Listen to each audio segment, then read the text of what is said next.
Bismillahirrahmanirrahim. Assalamualaikum warahmatullahi wabarakatuh. Innal hamdalillah nahmaduhu wa nasta'inuhu wa nastaghfiruh wa na'udzu billahi min shururi anfusina wa min sayyiati a'malina. May yahdihillahu fala mudhillalah wa may yudlilhu fala hadiyalah. Asyhadu an la ilaha illallah wahdahu la syarikalah wa asyhadu anna Muhammadan abduhu wa rasuluhu la nabiyya ba'dah. Allahumma sholli wa sallim ala nabiyyina Muhammad wa ala alihi wa ashabihi ajmain, amma ba'd. Jamaah rahimani wa rahimakumullah, Bapak dan Ibu yang berbahagia, gadang muda, putra-putri yang kami banggakan, serta anak-anak yang kami cintai. Sebelum saya menyampaikan sedikit pelajaran pada malam hari ini, memenuhi permintaan Panitia Ramadan Masjid Jamasbah malam hari ini, saya mengajak pada Bapak Ibu semua jamaah untuk selalu bersyukur pada Allah Subhanahu wa taala, Tuhan kita semua. Allah yang telah menciptakan kita, Allah yang telah memberikan kecukupan hidup kita. Dialah Allah yang memberikan jodoh pada kita. Dialah Tuhan yang memberikan anak, cucu, dan keturunan yang banyak kepada kita. Dan segala macam kebutuhan hidup kita yang semua diberikan dengan cuma-cuma dari Allah Subhanahu wa taala. Bagaimana cara mensyukurinya? Tidak lain dan tidak bukan adalah dengan mentaati apa yang menjadi perintah-perintahnya dan meninggalkan apa-apa yang dilarangnya, dengan cara mengikuti junjungan kita Nabi Muhammad Sallallahu alaihi wasallam. Karena Allah telah berfirman, apa yang diperintahkan oleh Rasul maka kerjakanlah, dan apa yang dilarang oleh Rasul maka tinggalkanlah. Bapak dan Ibu, malam hari ini saya ingin mengajak pada diri saya khususnya dan jamaah semuanya, mari kita hidup menggunakan pedoman yang telah diberikan oleh Allah Subhanahu wa taala melalui Rasulnya, yaitu Al-Qur'anul Karim. Saya ingin menyampaikan satu kisah Bapak dan Ibu.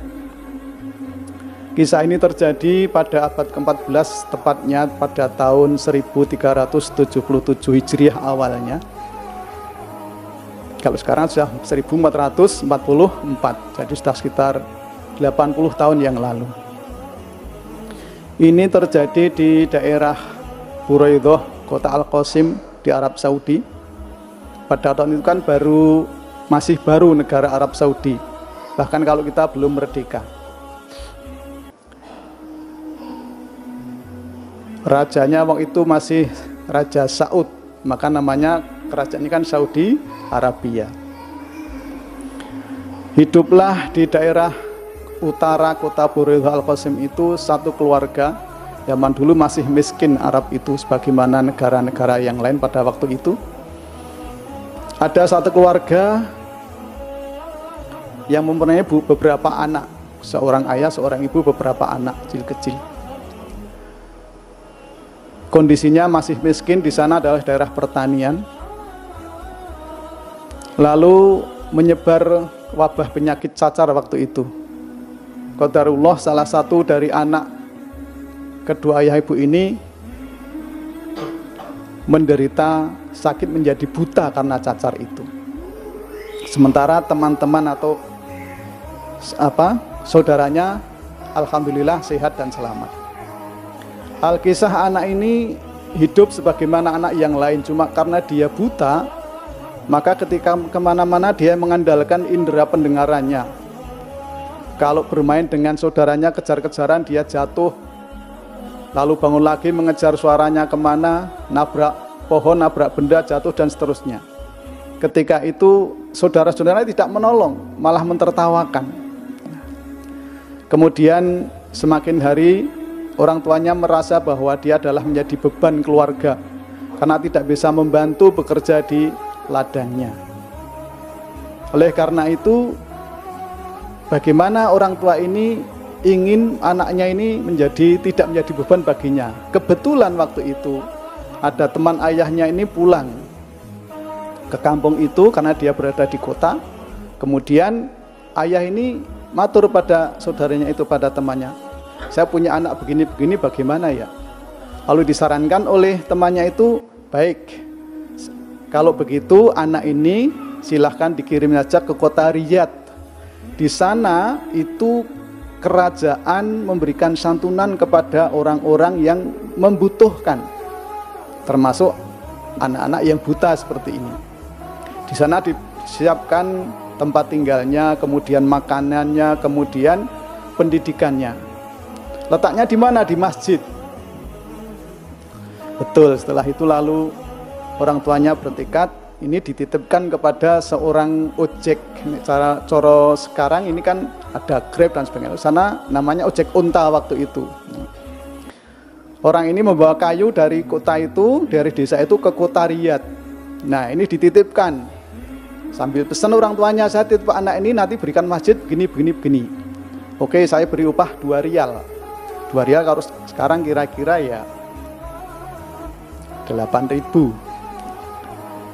Nah, anak itu tidak dinaikkan di unta, tapi memegangi tali yang di unta itu, karena untanya untuk memuat kayu. Kisah cerita selama 6 hari perjalanan sampailah di kota Riyadh.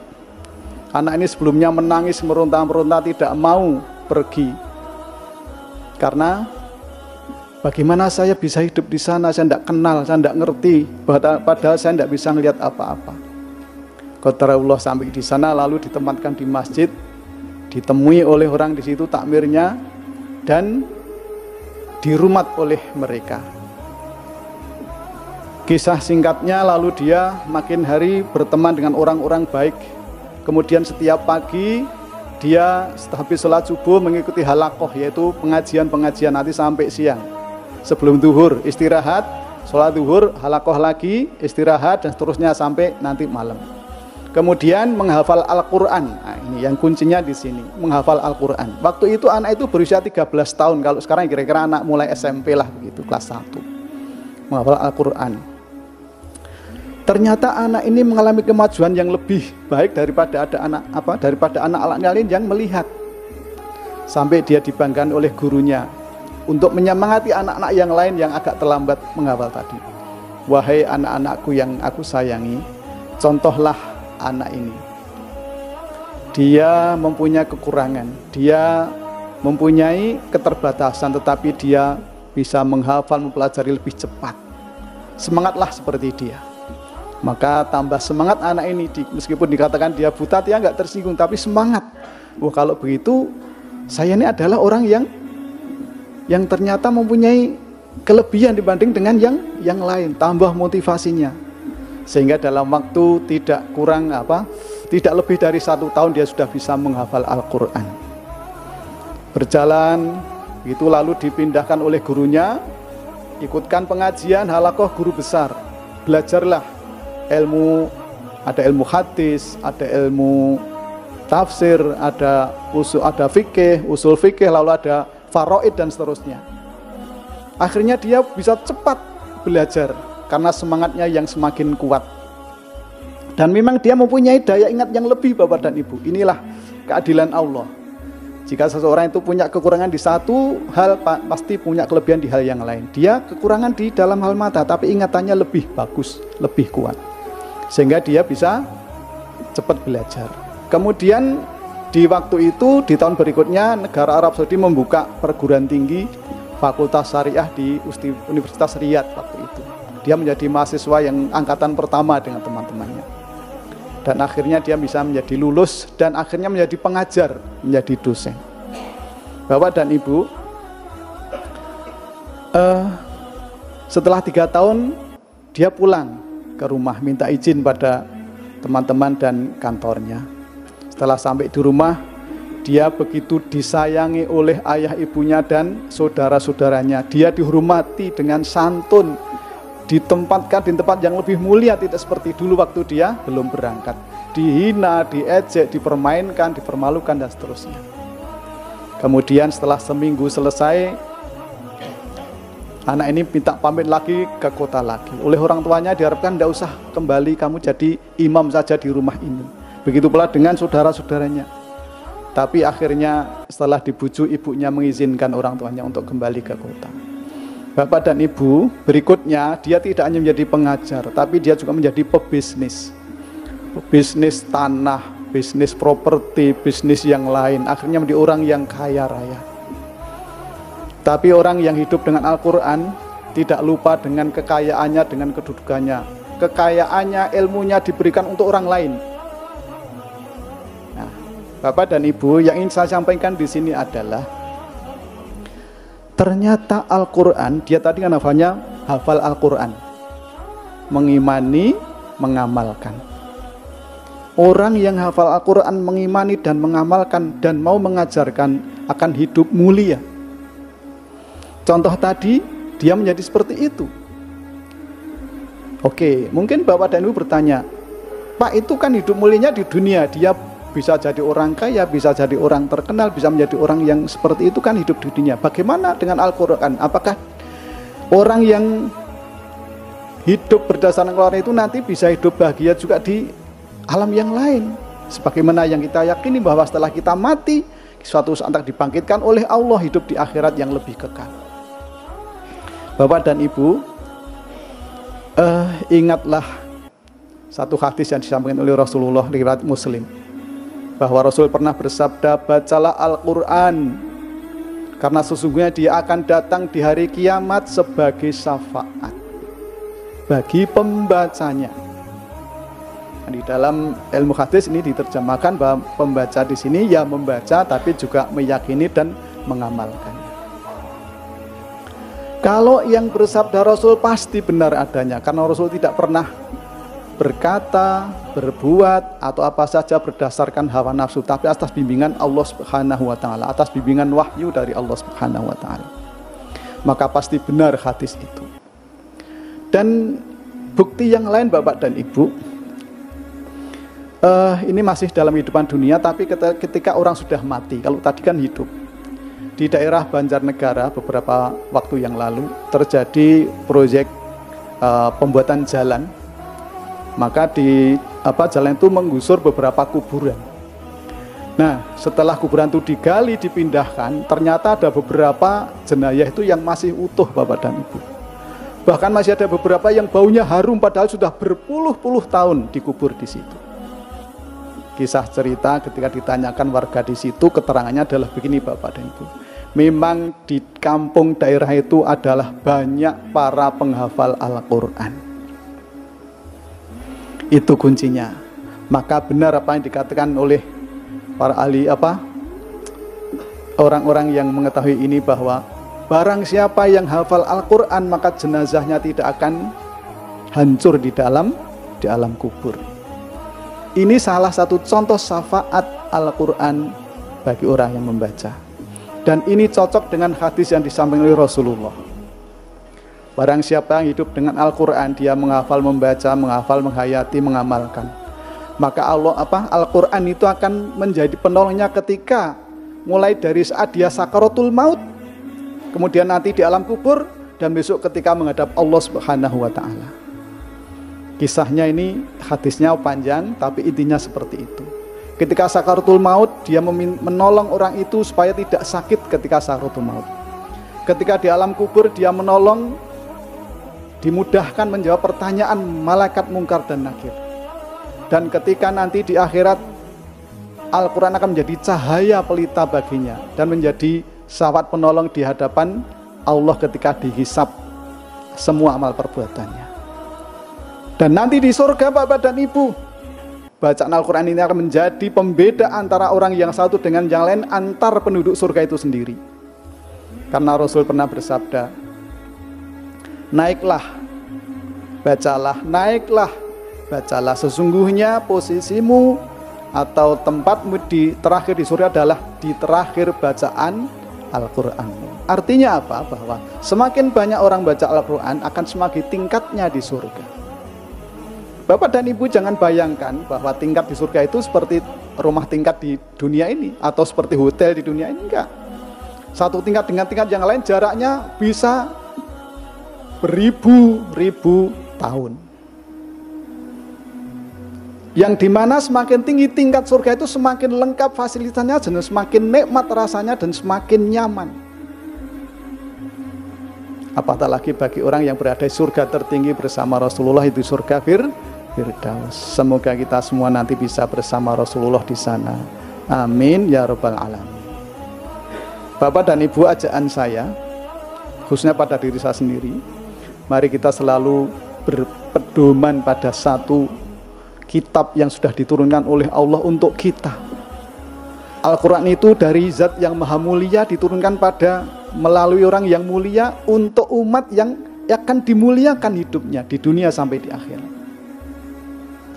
Maka dari itu pada kesempatan yang baik ini di bulan Ramadan yang penuh berkah ini, salah satunya adalah Syahrul Quran, mari kita perbanyak membaca Al-Quran.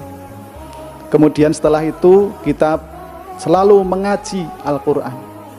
Dimanapun silahkan, di kampung-kampung, di masjid-masjid. Yang kemarin sudah mulai kendor karena COVID nggak berangkat, setelah COVID mau berangkat rasa-rasen ya besok berangkat lagi. Karena memang godaannya besar Bapak dan Ibu. Sebagaimana yang disampaikan oleh Rasulullah oleh Allah. Asa antakrahul syai'a wa huwa khairul lakum. Wa asa antuhibbu syai'a wa huwa syarrul lakum. Wallahu ya'lamu antum la ta'lamun. Boleh jadi kamu benci pada sesuatu padahal sesuatu itu baik bagimu. Dan boleh jadi kamu menyukai sesuatu padahal sesuatu itu sangat buruk bagimu. Allah Maha mengetahui dan kamu tidak mengetahui. Contoh tadi di depan, anak yang dikirimkan ke kota untuk menghafal Al-Quran, awalnya nggak suka dia. Dan terbukti yang dia tidak suka itu baik baginya. Sehingga dia menjadi orang yang mulia di dunia dan nanti sampai di akhirat. Dan masih banyak lagi contoh yang lain. Mungkin Bapak dan Ibu yang sudah sepuh, lah Pak, kalau saya sudah umur sekian tahun, 60, 70, apakah bisa menghafal Al-Quran? Nanti silahkan dibaca Bapak dan Ibu dalam buku kisah-kisah mengharukan menghafal Al-Quran. Ada orang-orang yang umurnya itu sudah 80 tahun mulai menghafal dan bisa. Apatah lagi yang masih muda-muda ini. Kuncinya apa? Minta tolong pada Allah. Karena kita tidak akan punya kemampuan untuk menghafal itu tanpa pertolongan Allah. Apalagi bagi yang muda-muda, bersemangatlah. Yang sudah hafal, selalu murojaah dan diajar-ajarkan. Dan pesan terakhir pada Bapak Ibu, Bapak dan Ibu, kita sebagai seorang Muslim mestinya memiliki kebanggaan kalau memiliki anak-anak yang bisa menghafal Al-Quran. Karena apa? Nanti di surga kita akan diberi mahkota oleh Allah. Yang mahkota itu lebih baik daripada dunia seisinya. Tidak ada bandingannya. Orang itu bertanya, wahai Allah, mengapa saya diberi mahkota ini? Maka Allah berkata, itu diberikan kepadamu karena anakmu yang menghafalkan Al-Quran. Bapak Ibu, apa yang membanggakan kita dalam hidup ini selain anak-anak yang seperti itu? Tidak cuma membahagiakan di dunia tapi juga sampai di akhirat. Dan itu hanya bisa dicapai dengan menghafal Al-Quran. Kalau Bapak dan Ibu semangat mengantarkan anak-anak untuk belajar atau les ilmu pematen dan seterusnya itu, maka semangatlah untuk mengirim anak-anak menghafal Al-Quran. Karena itu lebih baik dan lebih kekal manfaatnya. Demikian yang bisa saya sampaikan. Mudah-mudahan ini menjadi penyemangat untuk kita semua untuk kembali lagi kepada kitab kita yang sangat mulia ini, yang mungkin di waktu-waktu lalu kita sudah jauh darinya. Mari kita kembali padanya. Kemudian kita gunakan dia sebagai pedoman hidup kita sampai kapan? Sampai mati. Karena kita tidak tahu kapan kita mati. Tahu-tahu nanti sudah sampai ajalnya, nggak bisa diundur, nggak bisa dimajukan. Semoga Allah Subhanahu wa Ta'ala menolong kita semua menjadi orang-orang yang mencintai Al-Quran, orang-orang yang mau membaca dan menghafal Al-Quran, mau menghayati dan mengamalkan Al-Quran, dan juga mau mengajarkan Al-Quran. Dan kita menjadi orang yang terbaik menurut Rasulullah, karena Rasul berkata, orang yang terbaik di antara kalian adalah orang yang belajar Al-Quran dan mau mengajarkannya. Mudah-mudahan kita termasuk salah satu di antara mereka. Amin ya Rabbal Alamin. Demikian, banyak lebih dan kurangnya mohon dimaafkan. Saya akhiri, wabillahi taufiq wal hidayah. Assalamualaikum warahmatullahi wabarakatuh.